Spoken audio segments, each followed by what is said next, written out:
Hello, everybody. Welcome to the Venus Spirit Channel with Anja and Dr. Raymond Keller. Today is my good friend and my guest again. So for those of you who don't know Ray, he is the historian of the Venusians and the author of a series of, meanwhile, 7 books called, it's the Venus Rising book series. It's here in my here.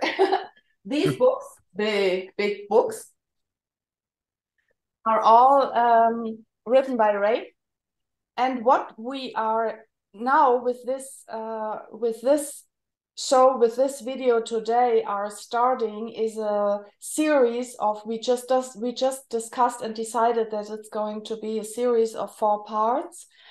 Where we are going to give always a short update, what's going on, news, and then the main subject will be the exploration of the German connection.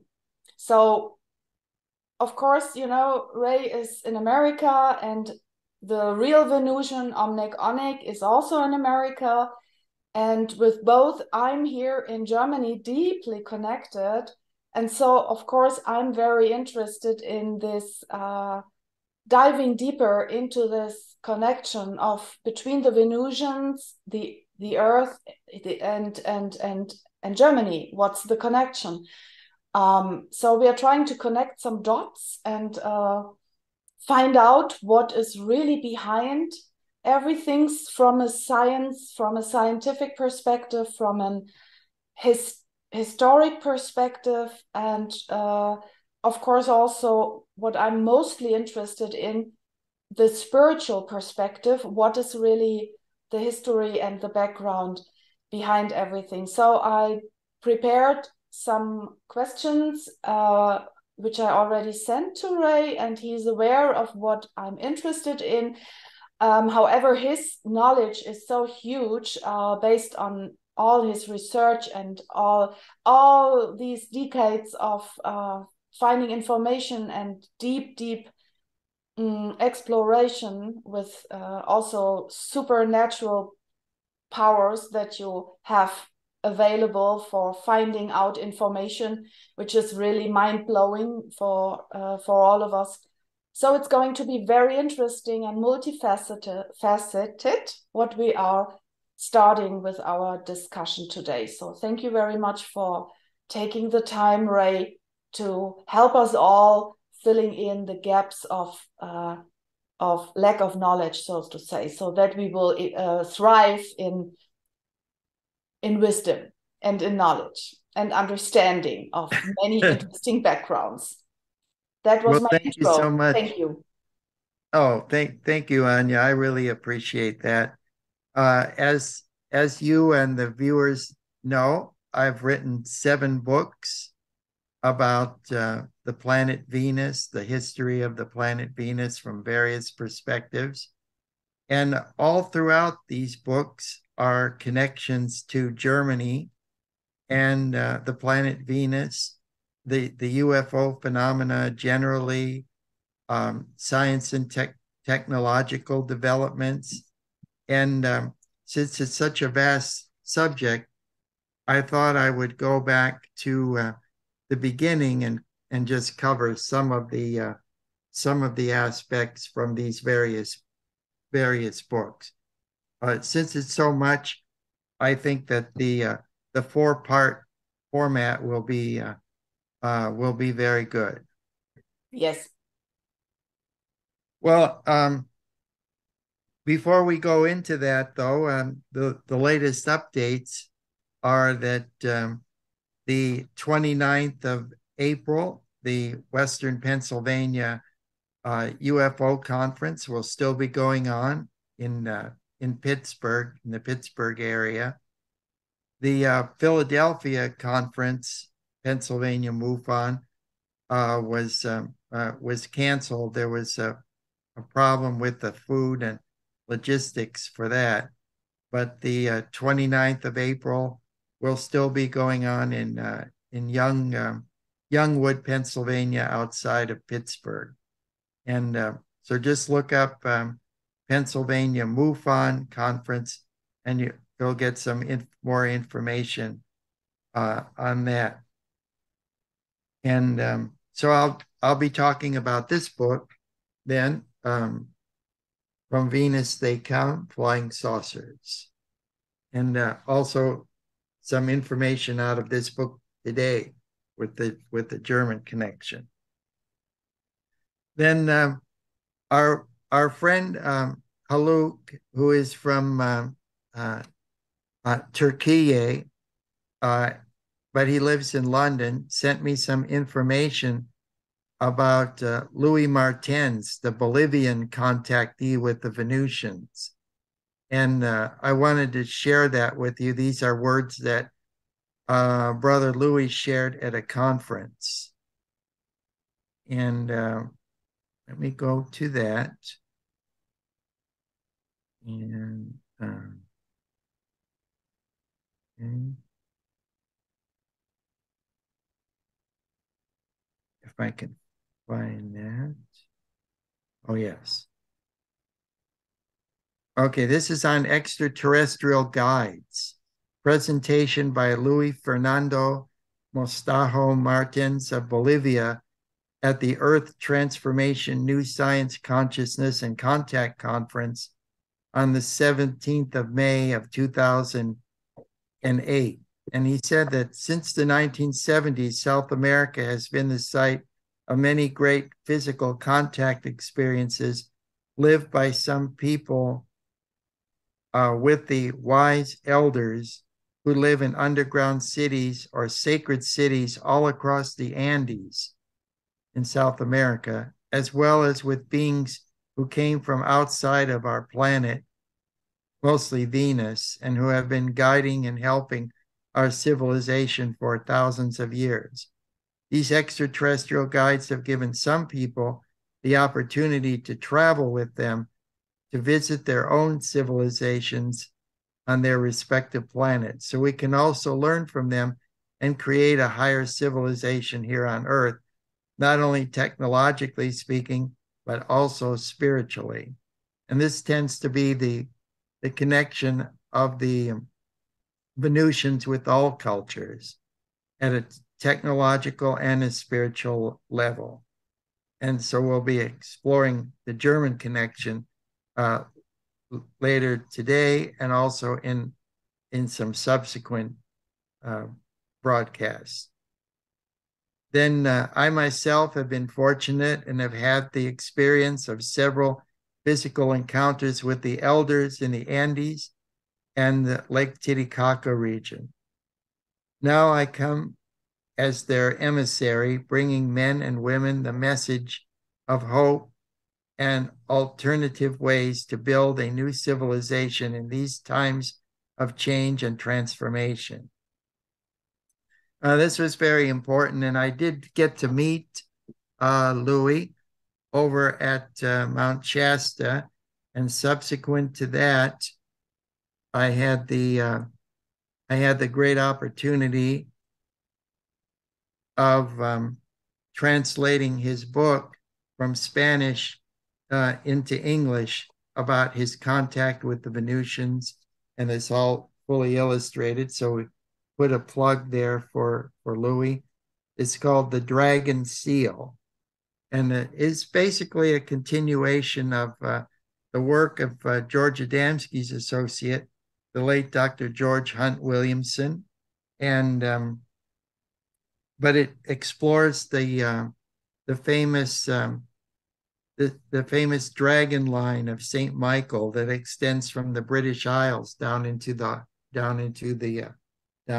Holy Land, and has various drawings and of higher dimensional Venusians, as well as photographs of UFOs taken at close range in South America and along the dragon line across Europe.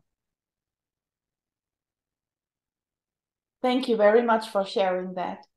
Oh, you're quite welcome.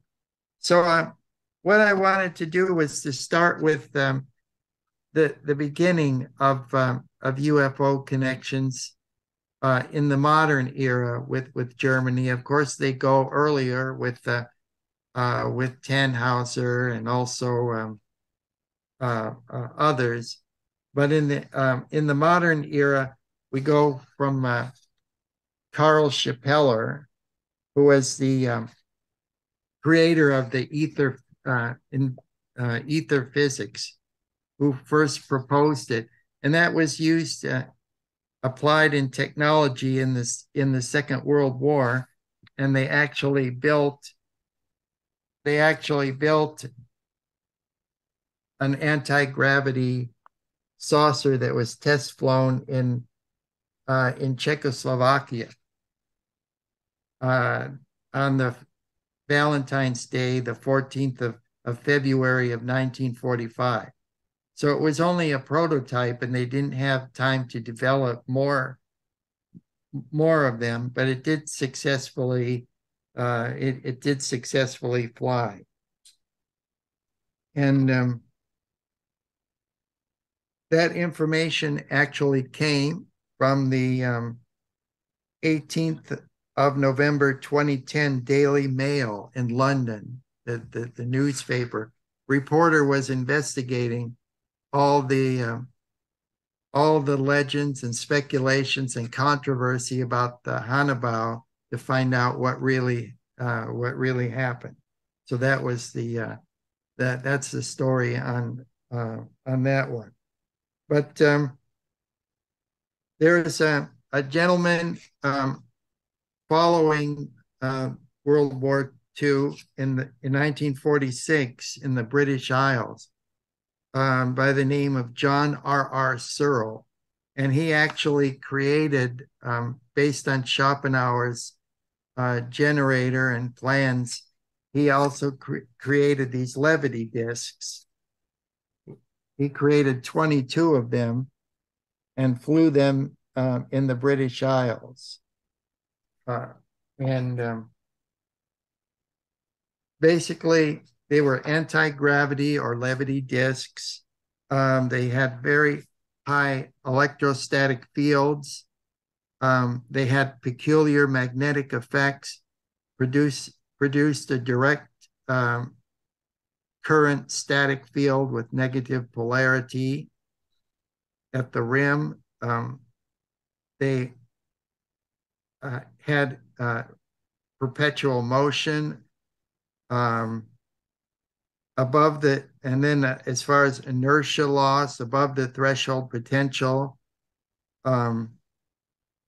which must be some 10 volt, 10 to the 10th power of volts. The generator and attached parts became inertia free. This, of course, jars with the accepted concept of inertia in mass. It had a unique drive.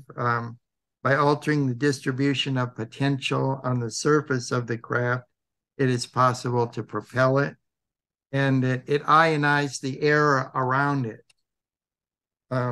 with the, the induced magnetic field, the ether radiation, what Schopenhauer described. And this is evidence in many UFO reports. For example, you see a physical object, but it just looks like a blob of light. And there's an actual photograph of one. This was taken in Beaver, Pennsylvania, by two brothers who were out taking photographs one night on the 17th or on the 8th of August of 1965, around 11:30 p.m. in the skies over Beaver County, Pennsylvania. And the glow surrounding the UFO is a clear demonstration of the Searle effect, where the atoms in atmospheric molecules are being ionized by the energized power coils of an interplanetary scout craft. So all the effects that Schopenhauer and Searle described related to their generator and the application of that generator are evidence in a lot of UFO reports. So in my book, it's all in there. Flying saucers from Venus, they come. But the generator must be set up along the lines of the electric field, and the direction of ether flow is, however, in at the positive and out at the negative. This is deduced from the ether force theory of the German physicist Karl Schopenhauer. The generator and craft therefore reproduce its own gravitation type field, and the net effect on the craft plus the Earth's gravitation field gives rise to a condition where the ether density below the craft is higher than it is above it. And he was born in 1875 and died in 1947. And there's a diagram of his device right there. And also Nikola Tesla, who has a lot of Venusian connections, was very close to Schapeller's theories and researching them in his own investigations and inventions. So his advanced generator included steel outer casing, special ceramic lining in which tubes are embedded, hollow center filled by glowing magnetism when in operation, tube, circuit, and grounding. In attempting to understand the basis of aether physics, keep in mind that the universe can be considered as an infinite sea of energy, forming a background of energy everywhere simultaneously.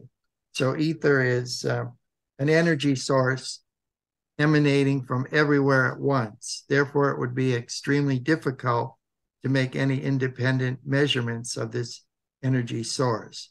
Also, the aether is always in motion, and like any form of energy, it is radiant. In accordance with the aether theory, the aether would encompass both electromagnetic radiation and gravity radiation. And while Newton described the effects of gravity, he never told us what it was. In aether theory, gravity is really a push and not a pull. Gravity is acceleration and is caused by the aether field. And since all energy is radiant, its fundamental basis is aether radiation.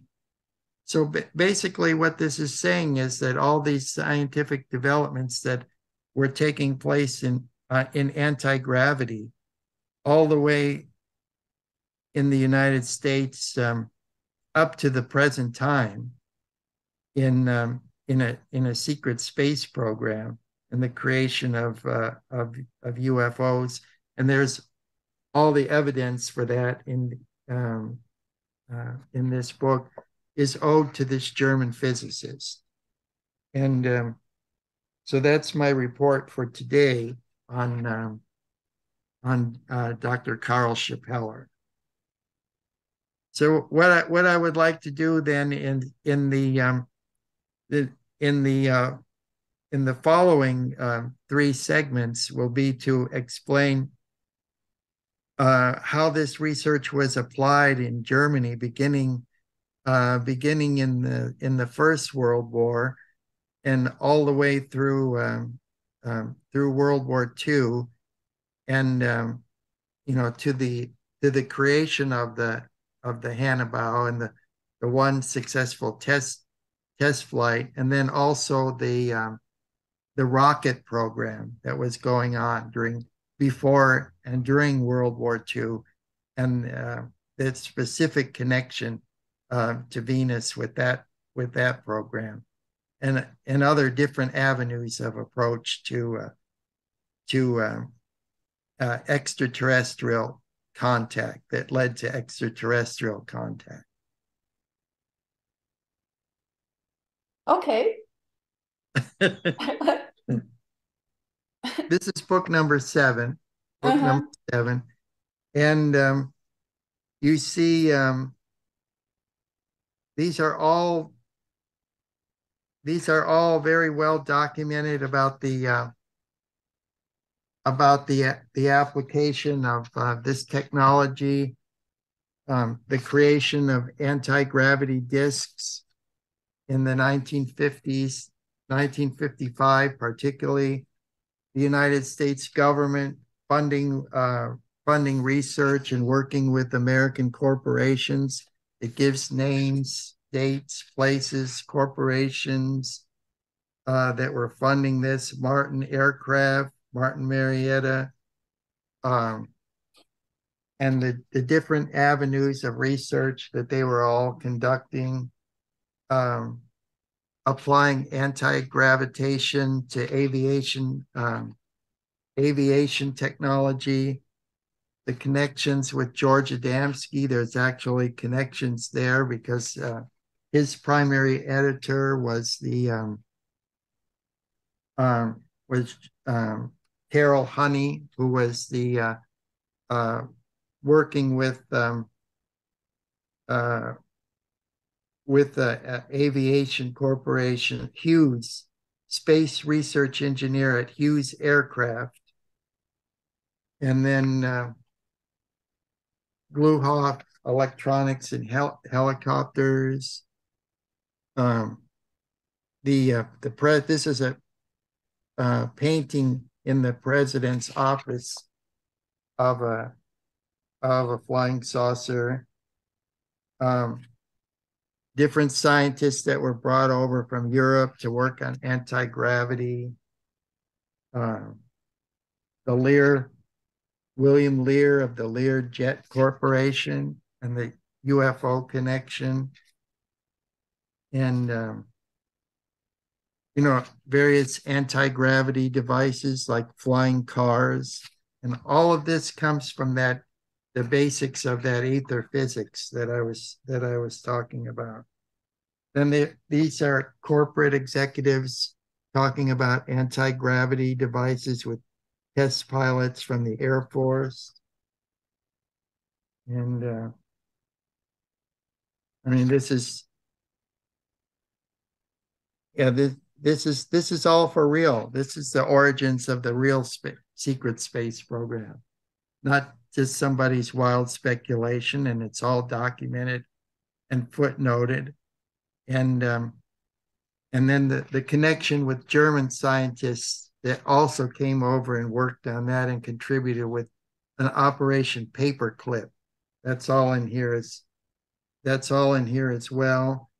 This is designs for an interplanetary G-ship that could travel to Venus in 30 minutes. And Dr. Ernst Stuhlinger and Dr. Werner von Braun and their research on working on this project, the interplanetary G-ship. And that was all in Science and Mechanics Illustrated, very reputable publications. All of that was the anti-gravity spaceship.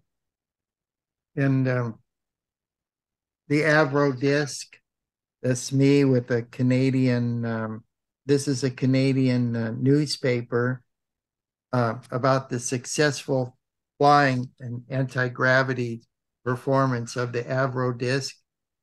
And in America, they tried to cover it up and just saying it was this thing that could barely get off the ground. But the Canadian one, the Avro Corporation, created a real flying saucer that could maneuver at thousands of miles an hour and do fantastic turns and so forth, like the traditional UFOs that we know about. And there's the proof of it, is I'm holding up the headline with the real photo of what the UFO looked like, or what the flying saucer they created looked like. And so, it's going beyond the what's behind the headlines, to reveal the real conspiracy that was going on, that we really do have a secret space program, and that how it began and the technology behind it. So Okay. it's all part of this this vast network of people from different countries, but especially scientists from Germany that help make it happen. And there really are anti-gravity ships, and the technology really exists out there. And I try to explain it in this, and that's what I'm going to be talking about. In fact, when I get to the MUFON conference, is a future a future beyond imagination.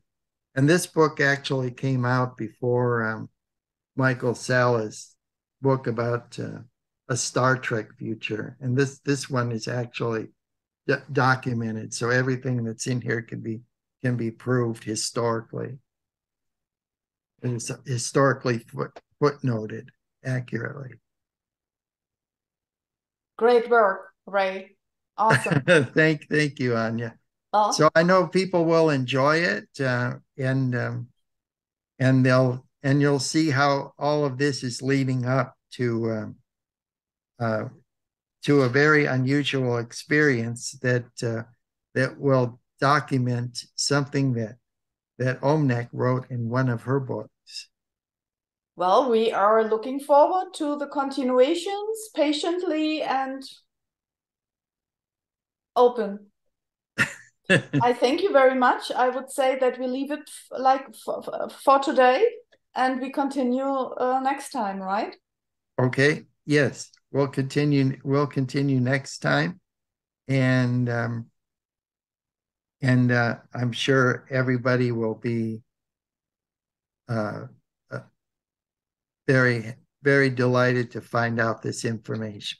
I'm sure too. I'm curious. I can't wait to continue until I start understanding something.